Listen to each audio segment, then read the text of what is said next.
एक गांव में श्यामू नाम का एक गरीब किसान रहा करता था। उसका छोटा सा परिवार था। वो बड़े ही आनंद के साथ अपना जीवन व्यापन करते थे। श्यामू के 2 बच्चे थे, प्रिया और सोनू। श्यामू हर दिन सुबह उठकर अपने खेतों में काम करने जाता था और शाम होते ही वह घर आ जाता था। लेकिन दिन गुजरते गए और श्यामू की बेटी प्रिया शादी के योग्य हो जाती है। अजी, हमको हमारी बेटी के लिए कोई अच्छा सा घर ढूंढ लेना चाहिए। भाग्यवान घर तो मिल ही जाएगा। पहले हमारी फसल को तो पकने दीजिए। हमारी फसल पक जाएगी जब कुछ सोचेंगे। अरे तुम चिंता मत करो, ईश्वर हमारी मदद जरूर करेंगे। वो तो ईश्वर ही जाने उसको क्या करना है। कुछ दिन गुजर जाते हैं और दिसंबर का महीना लग जाता है। भयंकर ठंड पड़ने लगी और बरसात भी होने लगी। अरे भाग्यवान लगता है, इस साल हमारी फसल खेत में ही नष्ट होने वाली है। बरसात और ठंड इतना तेज है जिसमें हमारी ही जान निकली सी हो रही है। तो फसल का क्या होगा? हमारी बेटी की शादी इस साल हमको जरूर करनी है, लेकिन ठंड और बरसात को देखकर तो लगता है सब कुछ नष्ट करके ही रहेंगे।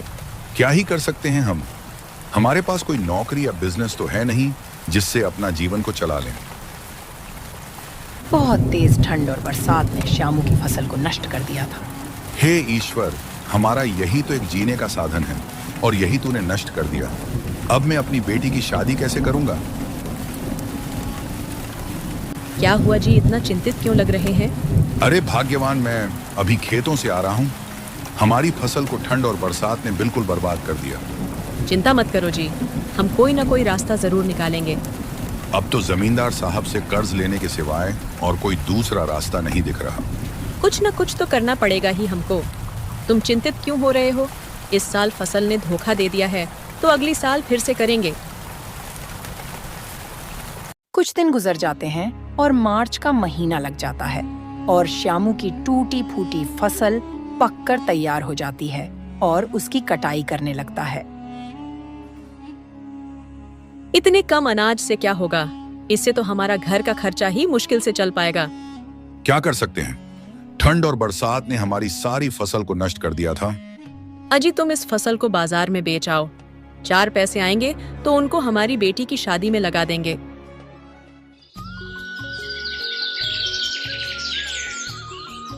तभी श्यामू दूसरे दिन अपनी फसल को बाजार में बेचने निकल जाता है।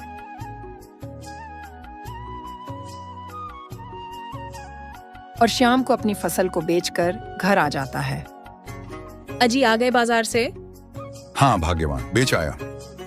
कितनी की हुई हमारी फसल? अरे भाग्यवान, सिर्फ 20,000 रुपए की हुई है। इससे क्या होगा? हमको तो और पैसों की जरूरत पड़ेगी।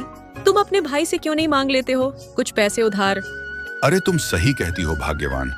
मैं कल बड़े भाई साहब के पास जाऊंगा कुछ पैसे लेने। उससे हमारी बेटी की शादी करेंगे। ठीक है जी। भगवान, ये दिन देखने पड़ेंगे क्या मुझे? मेरे माँ बाप मेरी शादी करने के लिए कर्ज ले रहे हैं। हमारे ताऊजी ही बहुत पैसे वाले हैं, तो वो चाहे तो अकेले ही मेरी शादी में पैसे लगा सकते हैं। लेकिन उनके बराबर लालची भी इस दुनिया में कोई नहीं है। श्यामू अगले दिन अपने बड़े भाई के पास पैसे लेने के लिए निकल जाता है। क्यों श्यामू भाई, आज कैसे आना हुआ? भैया, मुझे कुछ पैसों की जरूरत है।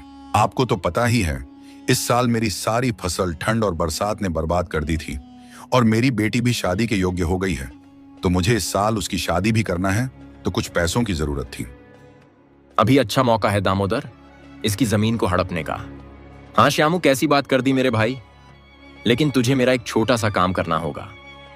कैसा काम भैया? आप जल्दी बताओ, मैं करूंगा। तुझे अपनी जमीन के कागजात मेरे पास रखने होंगे, फिर तुझे पैसे मिल जाएंगे। ठीक है भैया, मैं कल अपनी जमीन के सारे कागजात आपको सौंप दूंगा। ठीक है श्यामू। अजी, तुम्हारे भाई ने पैसे दिए कि नहीं? भाई ने एक शर्त पर ही पैसे देने के लिए बोला है। कैसी शर्त है भाग्यवान, वो भी बता दे मुझे। अरे भाग्यवान भैया ने बोला है कि जमीन को मेरे पास गिरवी रखना होगा, उसके बदले में पैसे मिल जाएंगे। तभी वहां पर उसकी बेटी प्रिया आ जाती है। पिताजी, मुझे नहीं करवानी मेरी शादी। अब शादी करने के लिए जमीन गिरवी रखनी पड़ेगी क्या? मैं ऐसी ही ठीक हूँ, मुझे नहीं करानी। अरे बेटी, और कर भी क्या सकते हैं हम लोग? तेरी शादी जरूरी है बेटी, जमाना खराब है। जवान बाल बच्चे को घर में नहीं रखते।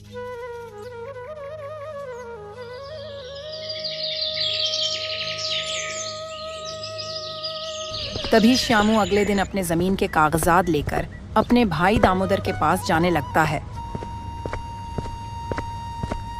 क्यों श्यामू भाई, ले आए जमीन के कागजात?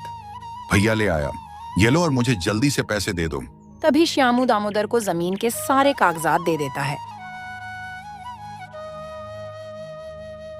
और बदले में पैसे ले लेता है। सुनो श्यामू भाई, अगर 1 साल में हिसाब नहीं किया तो मैं जमीन को ले लूंगा। आप फिक्र मत करो भैया, वो चिंता तो आपसे ज्यादा मुझे रहेगी। तभी श्यामू अपनी बेटी की शादी कर देता है।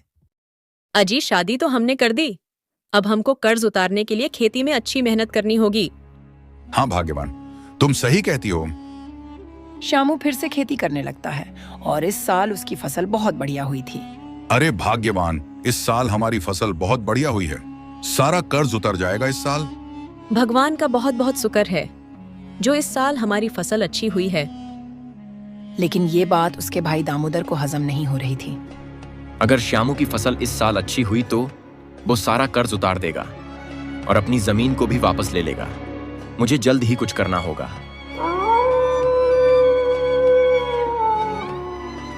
तभी रात को दामोदर श्यामू के खेतों पर जाता है और सारी फसल में आग लगा देता है। अब देखता हूं तू कैसे अपनी जमीन को वापस ले पाता है। सुबह जब श्यामू अपने खेतों पर जाता है तो वह ये सब देखकर रोने लगता है।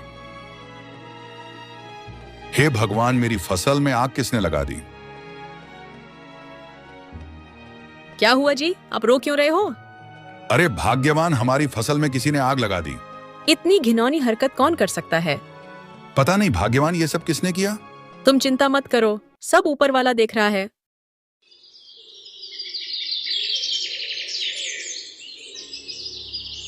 दूसरे दिन ही उसका भाई दामोदर श्यामू के घर आ जाता है।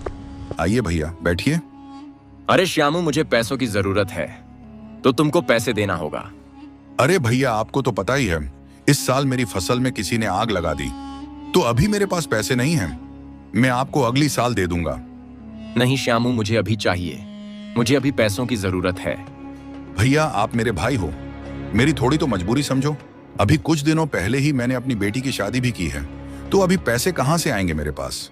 तू पैसे नहीं देगा तो कोई बात नहीं है, तेरे जमीन के कागजात तो मेरे पास ही है ना।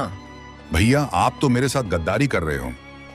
अरे श्यामू, इसमें गद्दारी कैसी? तूने मुझसे पैसे लिए, मेरे पैसे टाइम पे ना लौटने पर जो हमारी बात थी मैंने वही तो किया। ठीक है भैया, जैसी आपकी मर्जी। अरे मूर्ख श्यामू, तुझे क्या पता कि मैंने ही तेरी फसल में आग लगाई थी। अब तेरी जमीन भी मेरी और तू और तेरा परिवार मेरे यही नौकर बन के रहेंगे। अरे भाग्यवान, मुझे कोई काम की तलाश कर लेनी चाहिए। हाँ जी, आप कोई काम ढूंढ लो, अब तो हमारे पास कुछ भी नहीं रहा है। ठीक है भाग्यवान, मैं कल सुबह कोई काम की तलाश करता हूँ।